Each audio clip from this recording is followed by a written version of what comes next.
প্রতিদিন আমার প্রতিজ্ঞা,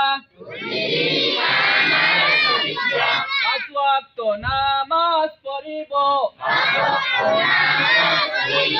পাঁচ ওয়াক্ত নামাজ পড়িব,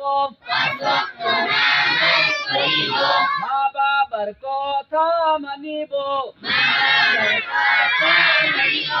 দৈনিক কমপক্ষে 20 জনকে সালাম দিব,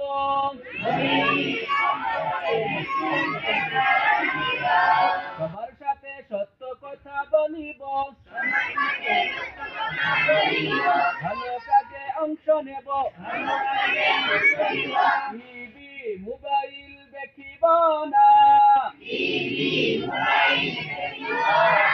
আমলি হাজিরা, প্রতিদিন আমার প্রতিজ্ঞা।